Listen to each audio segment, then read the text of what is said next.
অনেকে এসে বলে, হুজুর একটু শর্টকাট আমল আমাকে বলে দেন যাতে তাড়াতাড়ি জান্নাতে যেতে পারি। এত লম্বা লম্বা রোজা রাখা আমাদের জন্য কষ্ট, এরপরে নামাজ পড়া কষ্ট, আছে না এরকম? অনেকেই শর্টকাট আমল চায়।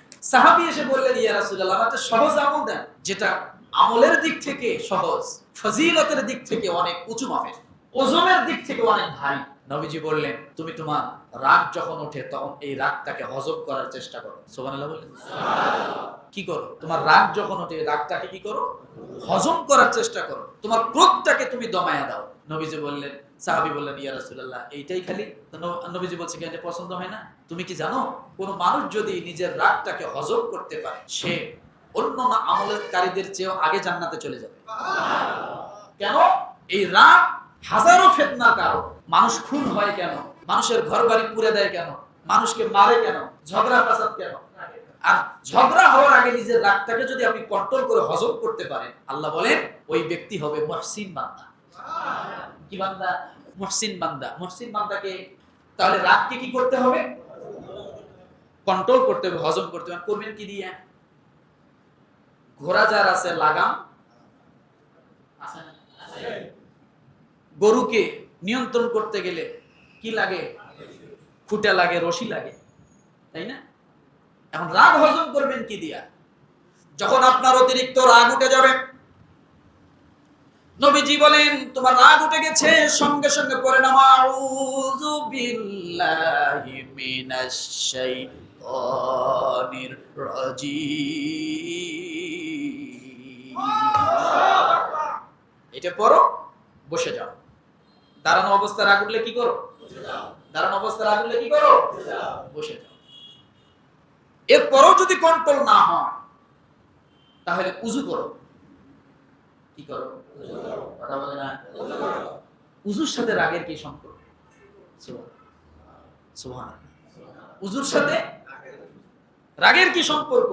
অর্থাৎ আপনি যখন উযু করবেন, আপনি তো হাত মুখ ধুতেছেন, বলে এটা শুধু হাত মুখ ধোয়া না, এই উযুটা এমন একটা জিনিস, আপনার পায়ের চারির ভিতর থেকে নিয়ে শুরু করে মাথার চুল পর্যন্ত আপনার দেহ শুধু চামড়া না, পুরো শরীর থেকে উযুই পবিত্র করে দেয়।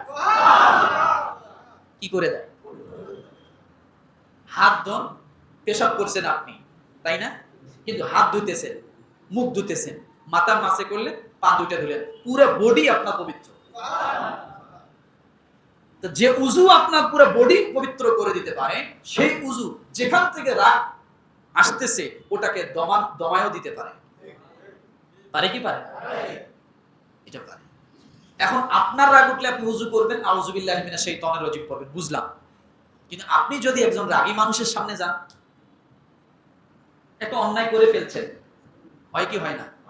এখন এমন একজনের সামনে আপনি অন্যায় করছেন, আপনি বুঝতেছেন যে চেয়ারম্যান সাহেব এখন বিচার করবে, উনি অনেক রাগী মানুষ। আমার স্যার এখন আমার বিচার করবে, উনি অনেক রাগী মানুষ। আমার বাবা এখন আমার বিচার করবে, উনি অনেক রাগী মানুষ। আমরা সন্তান অনেক সময় ভুল করে বসে কিনা? তাহলে আপনি এতক্ষণ আপনার রাগ ছিল, আপনি উযু করে আপনার রাগকে দমন করলেন। কিন্তু আপনি যদি কোনো রাগী মানুষের সামনে যান, একজন বিচারকের সামনে যান, তখন কি করবেন? নবীজি বলেন তখনও উযু করো। বোঝেন নাই? তখনও কি করো? জোরে বলেন, কি করো? ঘুমায়। দরকারি কথা কিনা এগুলা? তখনও কি করো? বলে কেন? আমার রাগ উঠছে, আমি না উযু করবো রাগকে দমন করার জন্য? অন্য একজন রাগী মানুষের সামনে যাব, বা আপনি একটা পরীক্ষা দিতে যাচ্ছেন, আপনি ইন্টারভিউ দিতে যাচ্ছেন, আপনি অফিসে আজকে নতুন জয়েন করতে যাচ্ছেন, নবীজি বলেন উযু করো। উযু করিয়ে ইন্টারভিউ দিতে যাও। উযু করে তারপরে তুমি কোন বিচারকের সামনে যাও। বলে কেন? তুমি যখন উযু করতে যায় তোমার মুখমণ্ডলটা তুমি ধৌত করবা, আর ওই রাগী মানুষ যখন তোমার চেহারার দিকে তাকাবে, তাকানোর সঙ্গে সঙ্গে সে দুর্বল হয়ে যাবে। কি হয়ে যাবে? দুর্বল হয়ে যাবে। তোমার উযুওয়ালা চেহারার দিকে যখন সে তাকাবে, আল্লাহর নূর যখন তার চোখের সামনে ভেসে উঠবে, তখন সে দুর্বল হয়ে যাবে। কথাটা কি বুঝাইতে পারছি? উযু করা শুধু উযু না, উযু শুধু পবিত্রতা না, উযুটা হলো নূরের ব্যবস্থা করা। কি ব্যবস্থা করা? ইয়াউমা তারাল মুমিনিনা ওয়াল মুমিনাতি ইয়াসআ নূরুহুম বাইনা আইদিহিম ওয়া বিআইমানিহিম বুশরাকুমুল ইয়াউম। সূরা হাদীদ। আল্লাহ বলেন, তুমি যখন উযু করার অভ্যাস তোমার থাকবে, ইয়াউমা তারাল মুমিনিন, সেদিন তারা মুমিনরা দেখতে পাবে, ইয়াসআ নূরুহুম বাইনা আইদিহিম ওয়া বিআইমানিহিম, তাদের হাতগুলো দিয়ে নূরের আলো এত পরিমাণ হবে যে লাইট লাগবে না, টর্চ লাইটের আলো যেমন তার থেকে বেশি আলো তাদের হাত দিয়ে বাইর হবে, তাদের চেহারা দিয়ে বাইর হবে, তাদের পায়ের আঙ্গুলগুলো দিয়ে বাইর হবে। বাইনা আইদিহিম ওয়া বিআইমানিহিম, শুধু তাই নয়, সে ডাইনের দিকে তাকাবে নূর, বামের দিকে তাকাবে নূর, সামনের দিকে তাকাবে নূর, পিছন দিকে তাকাবে নূর। কিসের মাধ্যমে? কিসের মাধ্যমে? উযুর মাধ্যমে। যাই হোক, অনেক দূর কথা বললাম, সময় কম। তাহলে রাগকে কি করতে হবে? কন্ট্রোল করার ওষুধ কি কি দিলাম? উযু করে আউযু বিল্লাহি মিনাশ শাইতানির রাজিম পড়া। আর অন্য একজন মানুষ, রাগী মানুষের সামনে গেলে কি করতে হবে?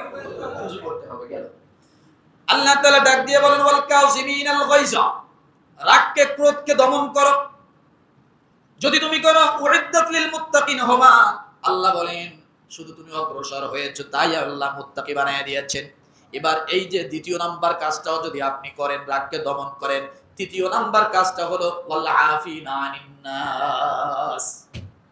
সূরা আলে ইমরান আয়াত নাম্বার কত বলছি? 134 নাম্বার আলোচনা, আয়াতের আলোচনা 33 বলেছি। ওয়াল আফিনা আনিন নাস। এখন রাগ আপনার দমন হয়েছে, কিন্তু ক্ষোভ ভিতরে ভিতরে আছে না? আছে না? যা আজকে কিছু বললাম না, সুযোগ যদি একদিন পাই, সুদে আসলে সব ওয়াসিল করে নেব। আছে না এমন কথা? হ্যাঁ, তোরে একদিন ফাড়া বাসে চিপে আমি ফালাবো, সেদিন কোথায় যাবি? আর ওইটা মাথার মধ্যে রেখে সে খুঁজতে থাকে, কবে পাই ওরে, বাড়ে কবে পাই। হঠাৎ একদিন বাড়ে পাইছে, ওরে বিপদে ফেলাই দিছে। এমন আছে না? এমন আছে না? আল্লাহ বলেন না, রাগ শুধু সাময়িক সময়ের জন্য তুমি ক্ষোভটাকে দমন করলে হবে না। তাকে একবার মাফ করে দাও। তাকে একবারে কি করো? তাকে একবারে কি করো? দেখেন এখানে আল্লাহ কোন শব্দ ব্যবহার করেছেন? ওয়াল আফিন ব্যবহার করেছেন, ওয়াল মাগফিরা ব্যবহার করে নাই, ইয়াগফিরা ব্যবহার করে নাই। কি ব্যবহার করছে?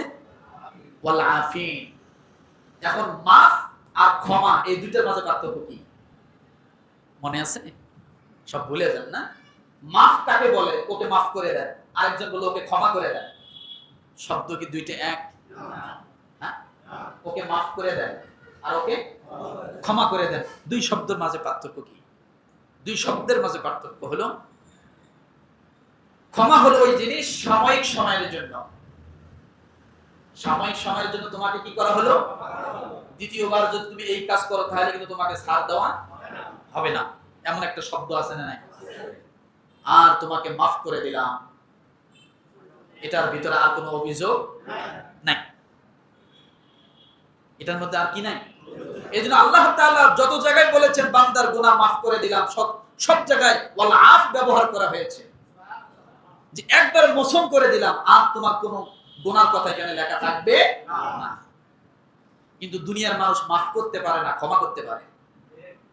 একজন চোর বারবার চুরি করে, থানার মধ্যে কম্পিউটার সার্চ দিয়ে দেখেন তার নাম, কিন্তু সে যদিও জেলখানা জেল তেল খেটে এসে জামিনে মুক্ত হয়ে আসছে, কিন্তু তার নামটা কোথায় আছে? থানায় আছে না নাই? থানার থেকে কি ডিলিট করছে? না, ডিলিট করে নাই। আর আল্লাহ বলে, আমি এমন আল্লাহ, তুমি আমার কাছে যখন মাফ চাও, আমি আল্লাহ একবারে মাফ করে দেব, কোথাও গুনাহগার হিসেবে তোমার নাম লেখা থাকে না। গুনাহগার হিসেবে আর কোথাও নামটা কি থাকে না? লেখা থাকে না।